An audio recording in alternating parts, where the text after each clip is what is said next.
it's Denise. Hope you're doing well. This is my 4-week since hip replacement surgery update. And before we get into it, make sure you hit like, subscribe, share this video, all those fun things. Just hit that button. And now let's talk about it. All right, so it is, like I mentioned, it is now 4 weeks since my hip replacement surgery. And actually, this is the first week that I have felt pretty good. The first couple of weeks at home were rough. You know, first I was walking with a walker, then I transitioned to a cane, and now this week it seems like all of a sudden my body kicked into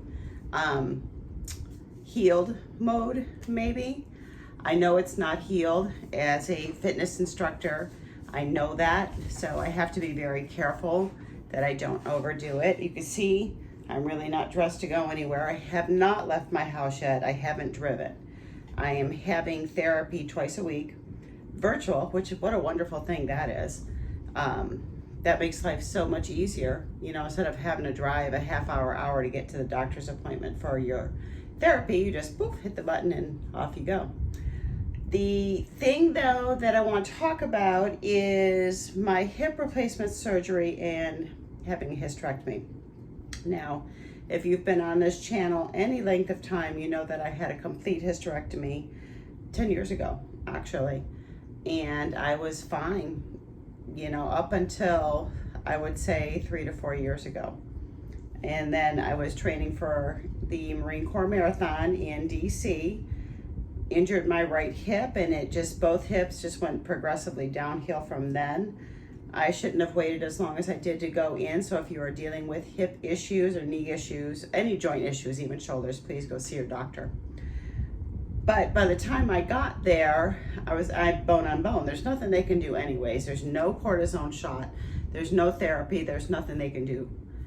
But the connection for me as a fitness instructor, I work with seniors. Of course, I am a senior, you know, but I work with seniors 70, 80, 90 years old. And what it seems to be more common than uncommon is that if you've had a complete hysterectomy, as I did, you've had a hip replacement surgery. Now, you know, the doctors, the medical industry is not going to put those two together. This is just me talking to people. But I didn't have all these issues until after my hysterectomy. And I am the only female in my family that has had to have hip replacement. You know, sometimes if the numbers are there in black and white, as they say, you kind of got to connect those dots. So I wish I had not had a complete hysterectomy. At least I wish they would have left one ovary. I have no ovaries, no cervix, no uterus. I have nothing. You know, those women that seem to have been able to keep their ovaries, most of them have not had a hip replacement or any joint replacement. So I don't know if this helps you at all. This is my experience. Like I said, the medical industry is not going to say that, yeah, you know what, Denise is right. There's a connection here. They don't do that. But if you are looking at going down this same path that I went down, please do your research. Talk to your doctor, talk to women that have had hip replacements, and ask them the question I asked them. Did you have a hysterectomy? And you are going to be surprised that the majority of them that have had hip replacements are going to tell you yes.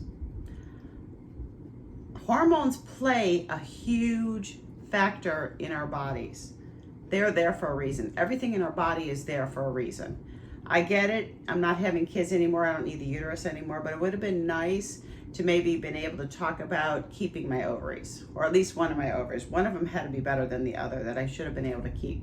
Again, I wasn't dealing with cancer.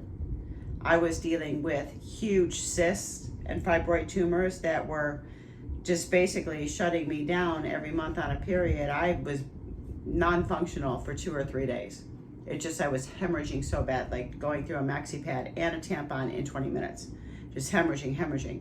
And you have to make that call at some point when it's affecting your quality of life. That's the reason why. That and the pain after ending up in the hospital a couple times, because I thought I didn't know what was going on and almost felt like I was having appendix attack.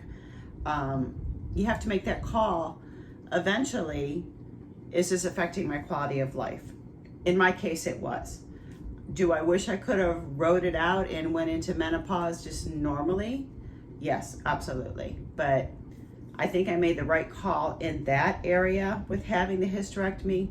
But what I wish I would have done would have been to really sit down and discuss keeping an ovary for the hormones instead of removing both of them. So anyways, I hope you find this interesting. I'm getting a lot of messages too from women like me who had a complete hysterectomy and they're dealing with hip issues. There's something going on here. Like I said, the body has everything it needs for a reason. It's put there for a reason. And if this just helps one person, it'll be all worth this documenting of this journey. I've been doing it, I believe, 10 years now. You'll see I talk about sex, I talk about weight, I've talked about hormones, I've talked about collagen, I've talked about everything. And at this point, I'm 62, 10 years off of having that hysterectomy. I am still a fitness instructor and a yoga teacher. Unfortunately, since I've had this hip replacement surgery, I have been told there are certain yoga positions I may not ever be able to do again, which really bums me out too. So the moral of this story for this video is to please talk to your doctor, see what can be done as far as keeping your ovaries, if there's a chance, so you keep those hormones in there.